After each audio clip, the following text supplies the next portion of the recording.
Good morning, my dear student. Today I am going to discuss about class 9th, chapter 3, that is atoms and molecules. तो आज के class में हम class 9th के chapter 3 atoms and molecule के बारे में डिस्कस करेंगे। ठीक है, तो इस चैप्टर का स्टार्ट हम कुछ बेसिक्स लॉ से करेंगे। जैसे फर्स्ट है लॉ ऑफ केमिकल कॉम्बिनेशन। ठीक है, लॉ ऑफ केमिकल कॉम्बिनेशन पहला लॉ है इसमें, law of conservation of mass. ठीक है, जैसा एनर्जी कंजर्वेशन के बारे में पढ़े थे, energy neither be created and nor be destroyed, it can change one form to another form. ठीक है, ये एनर्जी का लॉ था।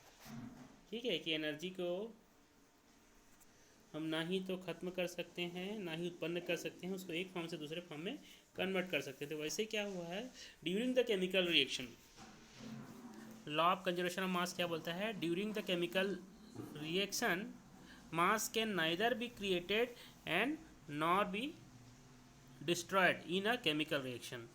ठीक है ना, तो क्या बोलता है law of conservation of mass, mass can neither be created, है ना, उसको और नहीं बनाया सकता है, और ना ही वो डिस्ट्रॉयड मतलब ख़त्म हो सकता है ड्यूरिंग द केमिकल रिएक्शन। यानी कि एक केमिकल दूसरे केमिकल को अपन रिएक्ट करवा रहे हैं, अभी एक्टिविटी के थ्रू अपन समझेंगे।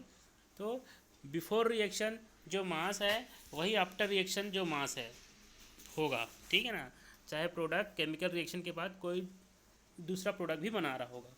ठीक है, this means that during a chemical reaction the sum of the mass of the reactant and product remain unchange. ठीक है, रिएक्टेंट क्या होता है, जैसे ए प्लस बी। ठीक है, बोथ आर रिएक्टेंट। ठीक है, after the reaction it can form a product A B, so A B is a product. तो ये रूल्स क्या बोलते हैं, ये लॉ क्या बोलता है कि रिएक्शन से पहले ए और बी का जो टोटल मास होगा वही जो बनने वाला प्रोडक्ट है उसके टोटल मास के इक्वल होगा। ठीक है ना, ये बोलता है law of conservation of mass. ठीक है, एक एक्टिविटी के थ्रू समझते हैं। Take a some sodium sulphate solution in a conical flask. ठीक है, जैसे कि कोनिकल फ्लास्क में आपको दिख रहा है, कोनिकल फ्लास्क में आपको क्या लिया गया है, कोनिकल फ्लास्क में लिया गया है आपका सोडियम सल्फेट। ठीक है, ये यहाँ पे दिख रहा है sodium sulphate and some barium chloride solution in a ignition tube. अंदर में एक छोटा सा इग्निशन ट्यूब है, उसमें क्या लिया अपन, बेरियम क्लोराइड का सोल्यूशन लिए हैं। ठीक है, hang the ignition tube in the flask by the thread and pot a cork. ठीक है, उसको क्या कर दिए, लटका दिए हैं। ठीक है ना, थ्रेड के थ्रू लटका दिए हैं और उसके ऊपर क्या है, फ्लास्क से उसको कोनिकल फ्लास्क को क्या कर दिए हैं, बंद कर दिए हैं। Find the mass of the flask on a balance. ठीक है, अभी क्या रिएक्शन अभी नहीं हुआ है, बैलेंस क्या है, बैलेंस मशीन में अपन क्या देखें तो यहाँ पे देखो बैलेंस मशीन में क्या दिखा रहा है, 300.23 ग्राम्स। ठीक है ना, then the tilt the flask, flask को क्या कर दिया, उल्टा कर दिया। A chemical reaction takes place, उसमें जो बेरियम क्लोराइड है वो किसके साथ रिएक्ट कर लिया, तुम्हारा सोडियम सल्फेट के साथ। ठीक है, तो यहाँ पे केमिकल रिएक्शन तो नहीं दिया है। ठीक है, तो ये स्टेप से रिएक्शन हुआ होगा। ये आपका है बेरियम क्लोराइड प्लस क्या है तुम्हारा, एक मिनट, सबसे पहले क्या है सोडियम सल्फेट, तो ये हो जाएगा, एक मिनट, हाँ, सबसे पहले क्या हो रहा है तुम्हारा सोडियम सल्फेट, ये हो गया तुम्हारा Na2SO4, ये रिएक्ट कर रहा है तुम्हारा बेरियम क्लोराइड के साथ। ठीक है, तो ये आपस में रिएक्ट करके barium sulphate and sodium barium sulphate and sodium chloride का फॉर्मेशन करेंगे। ठीक है, खैर वहाँ पे आप इक्वेशन यहाँ पे नहीं लिखे हैं, आगे के क्लास में अपन लिखेंगे इक्वेशन को।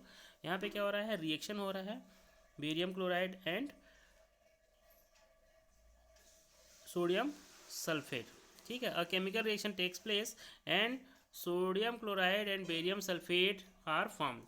क्या क्या बन रहा है तुम्हारा, sodium chloride and barium sulphate are form. Then the find the mass of the flask again. अब ये दोनों रिएक्शन होने के बाद फिर से अगेन मास को क्या कर रहे हैं, चेक कर रहे हैं। It will be seen that the sum of the masses of the reactant side are equal to the product side. यानी कि यहाँ पे जो मास है वो क्या है तुम्हारा, अनचेंज है। ये इस लॉ को फुलफिल करता है कि during the chemical reaction mass neither be created and nor be destroyed. ठीक है, तो barium chloride plus sodium sulphate आपस में रिएक्ट करके क्या बना दिए, barium sulphate plus sodium chloride बना दिए, न्यू प्रोडक्ट बना लिए। ठीक है, तो रिएक्शन के बाद भी क्या हो रहा है तुम्हारा, मास यहाँ पे आप चेक कर सकते हैं, वो क्या है तुम्हारा, रिमेन कांस्टेंट है, जो कि 300.23 ग्राम है। ठीक है, ये फर्स्ट लॉ को फुलफिल करने वाला एक एक्टिविटी है। ठीक है, फिर है second law, law of constant proportion. Constant proportion, constant का मतलब होता है एक फिक्स प्रोपोर्शन। ठीक है ना, ये क्या बोलता है, in a chemical compound the element are always present in a definite proportion by mass. ठीक है, कोई भी केमिकल कंपाउंड में जो एलिमेंट है वो एक डेफिनिट प्रोपोर्शन में होंगे। ठीक है, जो कि रेशो अपन डिसाइड करते हैं 1:2, 2:3, वो एक डिसाइड करते हैं, वो एक्चुअल में मास होता है एलिमेंट का। एग्जाम्पल है आपका water. Water always contain two element, hydrogen and oxygen, combine together in a same ratio, that is 2:16। अगर इसको सिंपलेस्ट फॉर्म में अपन कन्वर्ट कर रहे हैं तो 1:8 बाई मास। यानी कि वाटर के फार्मूले में 1 मास किसका होगा तुम्हारा, हाइड्रोजन का, और 8 मास किसका होगा तुम्हारा, ऑक्सीजन का, क्योंकि एटॉमिक नंबर अपन ऑलरेडी पढ़ चुके हैं, एटॉमिक नंबर एटॉमिक मास क्या होता है। ठीक है, तो यहाँ पे आगे और पढ़ेंगे।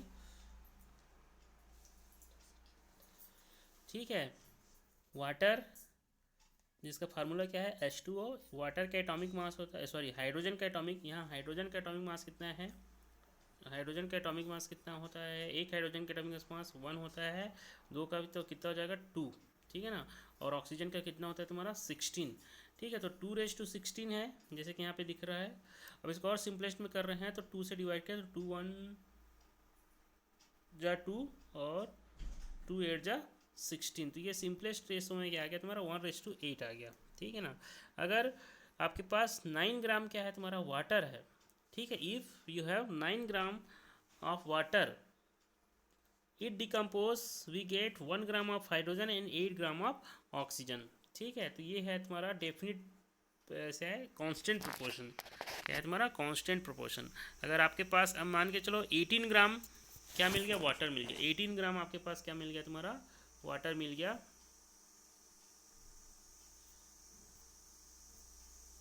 सॉरी, अगर आपके पास क्या मिल गया तुम्हारा 18 ग्राम वाटर मिल गया।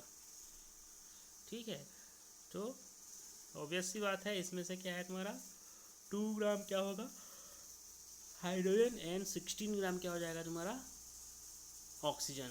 यही अगर बढ़ते जाएगा तो वो उसको अपन उस रेशो में अपन क्या करेंगे, डिवाइड करेंगे 1:8। इनका जो रेशो आ रहा है क्या है तुम्हारा 1:8। 8 हिस्सा किसका रहेगा तुम्हारा ऑक्सीजन का, 1 हिस्सा किसका रहेगा हाइड्रोजन का।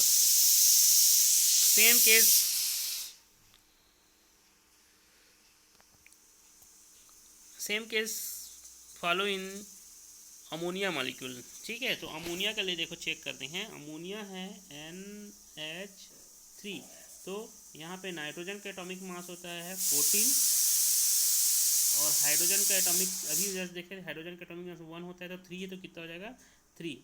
तो 14:3 इसको और अपन सिंपलेस्ट रेशो में कन्वर्ट नहीं कर सकते, तो यही इसका क्या होता है तुम्हारा एक रेशो बन जाएगा।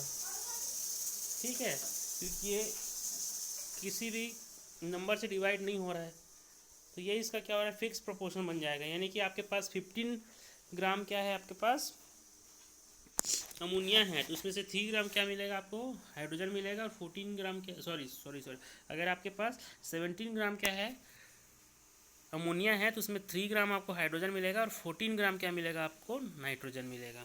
ठीक है, तो ये होता है भाई लॉ ऑफ कंजर्वेशन, सॉरी ये क्या है तुम्हारा लॉ ऑफ कांस्टेंट प्रोपोर्शन। क्या है तुम्हारा law of constant proportion.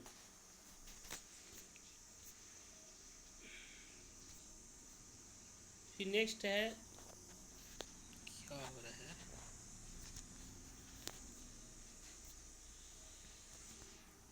Dalton's atomic theory.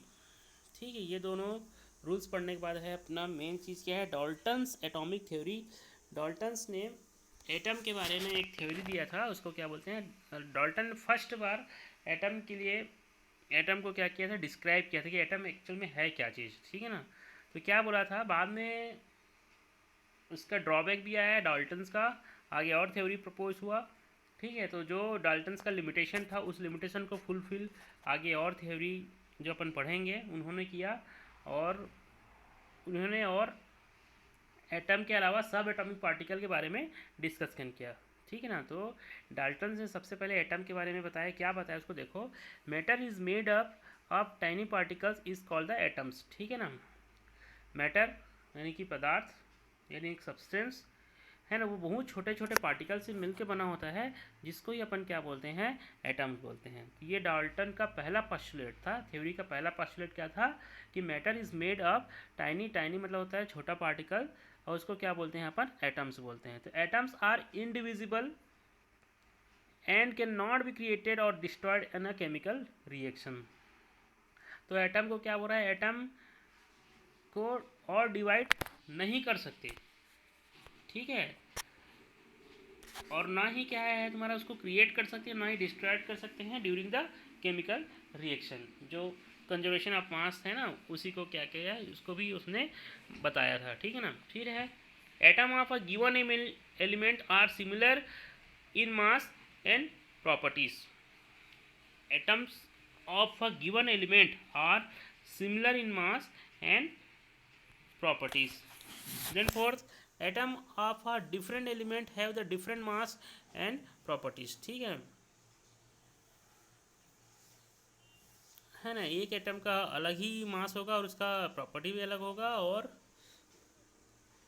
यानी कि एटम ऑफ सिमिलर एटम, जैसे यानी कि आपके पास नाइट्रोजन है और कोई दूसरा नाइट्रोजन है, तो दोनों नाइट्रोजन का जो प्रॉपर्टी है वो सेम होगा, उसका मास भी क्या होगा तुम्हारा, सेम होगा। ठीक है, उसके बाद है अगर अदर अदर एटम्स है, जैसे कि नाइट्रोजन है और फास्फोरस है, तो नाइट्रोजन का एटॉमिक मास कितना होता है तुम्हारा 14 है, फास्फोरस का कितना हो जाएगा तुम्हारा 31 है।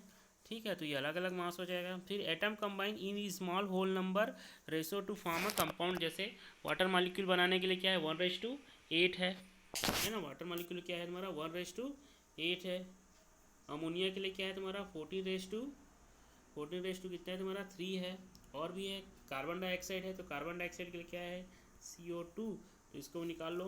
कार्बन का एटॉमिक मास होता है 12, और ऑक्सीजन का भी जैसे देखे थे, ऑक्सीजन का कितना होगा तुम्हारा 16 2 जो कितना है 32 है ना, 12 और 32 है, इसको डिवाइड कर लो सिंपलेस्ट रेशो में, तो वो उसका सिंपलेस्ट रेशो आ जाएगा। ठीक है, तो इस टाइप से क्या करते हैं अपन, सिंपलेस्ट रेशो में कन्वर्ट करते हैं। In a given compound the relative number and kind of atom are constant. ठीक है, इन ए गिवन कंपाउंड, जैसे मैं आपको बोल दिया CO2, तो CO2 का फार्मूला में क्या रहेगा, एक कार्बन रहेगा और 2 ऑक्सीजन रहेगा। मैं आपको बोल दिया CO3 यानी कि कार्बोनेट, CO3 मीन्स क्या है तुम्हारा कार्बोनेट, यानी कि ये हो जाएगा एक कार्बन और 3 ऑक्सीजन। अगर मैं आपको क्या बोल दिया सल्फ्यूरिक एसिड है, थोड़ा बड़ा कंपाउंड ले लेते हैं, जो कि होता है तुम्हारा H2SO4। ठीक है, सल्फ्यूरिक एसिड जब भी मैं लिखूंगा तो उसमें हाइड्रोजन कितना है 2 है, सल्फर कितना है 1 है, और ऑक्सीजन कितना है 4 है। इसमें से एक भी नंबर को अपन मिसिंग करेंगे तो वो फार्मूला ही चेंज हो जाएगा। ठीक है, और एक आध एग्जांपल देख लेते हैं। और क्या है, और क्या है आपके पास, ग्लूकोज। ठीक है, ग्लूकोज का फार्मूला क्या है, ग्लूकोज का फार्मूला आप लोग बचपन से पढ़ते आ रहे हो, C6H12O6। ठीक है ना, इस कंपोजिशन थोड़ा भी मैं चेंज करूँगा तो ग्लूकोज का नाम चेंज हो जाएगा, कोई दूसरा कंपाउंड बन जाएगा। तो यही लास्ट जो पोस्टुलेट है तुम्हारा, in a given compound the relative number and kind of the atom are the constant. ठीक है, जो भी कंपाउंड है उसमें फिक्स नंबर में ही वो जितने भी एलिमेंट है वो प्रेजेंट रहेंगे। ठीक है ना, अगर एक से ज़्यादा हो जाएंगे तो नाम ही चेंज हो जाता है। एक सिंपलेस्ट एग्जांपल दे रहा हूँ, ये होता है तुम्हारा CO2 कार्बन डाइऑक्साइड, और इसी में एक कार्बन और एक ऑक्सीजन कर दूंगा तो ये क्या हो जाएगा तुम्हारा कार्बन मोनोऑक्साइड। ये कार्बन मोनोऑक्साइड है और ये कार्बन डाइऑक्साइड है। इसी में क्या करता हूँ CO3 कर देता हूँ, तो ये क्या हो जाता है तुम्हारा, ये होता है कार्बोनेट हो जाता है। ये क्या हो जाता है तुम्हारा कार्बोनेट। तो इस टाइप से क्या होता है तुम्हारा चेंजेस हो जाता है। ठीक है, ठीक है, इस आज के लिए इतना ही करते हैं। नेक्स्ट क्लास में अपन एटम के बारे में डिटेल डिस्कशन और करेंगे। ठीक है, थैंक यू।